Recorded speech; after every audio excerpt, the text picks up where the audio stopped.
For giving me the opportunity to speak on this very important bill. I want to first bring on record, Honorable Speaker, the track record of my party, the Biju Janata Dal, my leader Naveen Patnaik, who has stood like a rock with every government, irrespective of which shade of government is in position of power. We have stood with the government of the day in terms of national security, in always strengthening the hands of the government. We've stood shoulder to shoulder, hand in hand with the government. Even in this government, in the last government, we've seen how during the Pulwama incident, he unequivocally condemned it, how during Balakot, he unequivocally again praised the government and the armed forces for the strike. So therefore, there is no question of not supporting the government on issues of national security. Misgivings have been raised. Misgivings will always be raised by the opposition. Every bill will have shortcomings. These are bills which are all bills in the making. Creases need to be ironed out over a period of time, and I think what the government is doing is ironing out some of the creases. This will continue. I have a few constructive suggestions to make. I think the government will take this in the right spirit, because while there are misgivings which are for the sake of misgivings, there are also issues which the government of the day always needs to look at. Number one, the issue of center-state relations and the issue of federalism. We are completely one with the government on cooperative federalism, no question about it. Now, I feel that the issue with the NIA is that there should be a better coordination with the states, and all-inclusive structure is needed at the national level, which with the cooperation of the states through the multi-agency centers and the joint task forces or any other new mechanism can be designed for this purpose, works as a permanent institutionalized setup rather than a case-to-case basis. This whole case-to-case basis then makes it very subjective. So have an institutionalized setup. That's number one.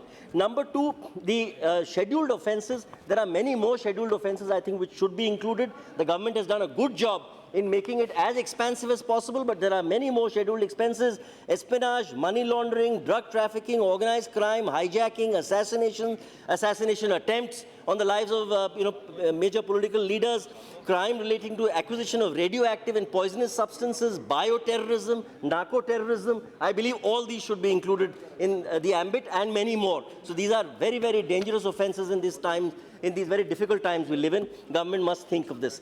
Now, the very important issue, Madam Chairperson, is the issue of prevention and not just investigation and prosecution. That's very important. You know, Section 3(2) of the Act says the NIA has the power to investigate throughout India any offences listed in the attached schedule. Now, however, the NIA, it's not clear as to what preventive powers it has.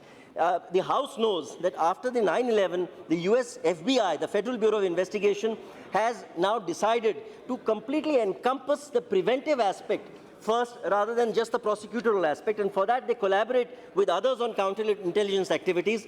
So prevention is always best served by the acquisition of information. Information is power, so therefore we need to understand and know and equip the NIA to work better with institutions like the Intelligence Bureau, the Financial Intelligence Unit, the DRI, institutions relating to money laundering, PMLA, etc. So all these need to coordinate very well in order to ensure that investigation and intelligence gathering is very quickened in order to ensure that they are equipped to prevent rather than merely prosecute. Number four, delay is unfortunately institutionalized in this entire setup by saying that the Section 6(2) of the Act says that once the state government receives a report on a scheduled offence, it shall forward the report to the central government as expeditiously as possible. Now, this is very, very subjective. This should be made completely time-bound, according to me, so that state governments can't sit on these indefinitely. I believe that there should be a 24-hour or a 48-hour window at best, so that the central government gets cracking on it as soon as possible, rather than for the state government to first mull over whether it should send it to the central government. This should be immediate, and there should be a time-bound rather than this expeditiously as possible, according to us. Now, just 2 or 3 more issues. High rate of acquittal is something which everybody in the House, I think all shades of opinion in the House are, that you cannot have a 75% acquittal rate and feel that a law is serving its purpose. According to us, this obviously means, firstly, your entire judicial system needs to be strengthened very, very drastically. That, I think the Honourable Law Minister is here, he'll be the first, and he has always been the first to admit that. First, that's number one. But number two, there is no doubt the government will accept this. All shades of opinion in the House will accept this. There have been far too many frivolous bookings, as a result of which Now the system gets clogged. Now you can't have people being booked for carrying Maoist literature. Okay, these are absolutely, totally insensitive bookings which take place sometimes. So therefore, the high degree of sensitization that is required, I think, of the police forces and the investigating forces is something that the government must seriously look into. And therefore, police reforms, again, the same old lament that we've been going on and on over the last several decades. Lastly, one misgiving which has been raised in this House, it has some substance in my opinion, that the disproportionate incarceration of a particular segment. They're normally, we're talking about minorities, Dalits and tribals.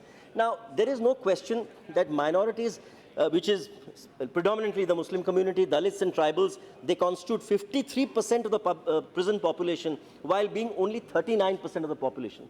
Now, this is a problem. The problem, according to me, is not because of selective targeting.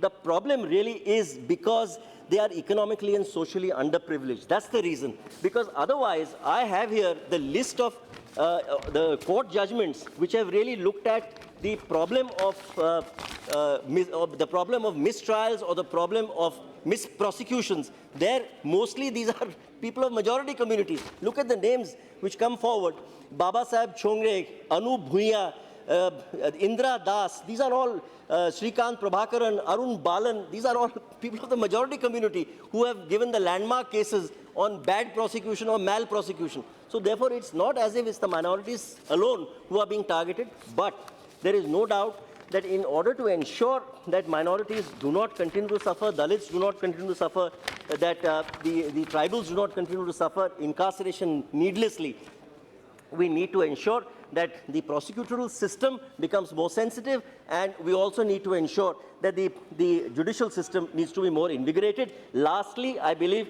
that the time period that is given to the police under this, the NIA under this, of 180 days to file a charge sheet, this really calls for lazy investigation. That's the problem. This must be reduced, according to us. It should be brought down to maybe 90 days, because otherwise the lure of putting a person in jail and then of seeing that you have a happy period of 180 days in which you can happily go about investigating and filing a charge sheet, this calls for, this makes it lazy investigation, lazy prosecution, and therefore laziness all around, and therefore needless incarceration. So I believe that these are some of the issues which I think needed to be flagged.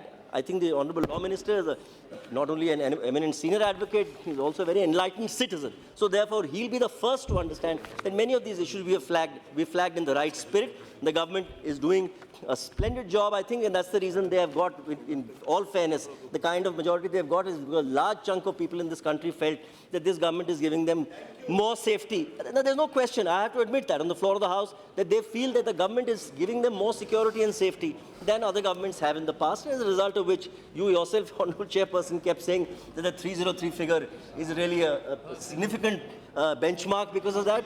Good luck, but let the government therefore look at many of these issues which needed to be flagged. Thank you again very, very much.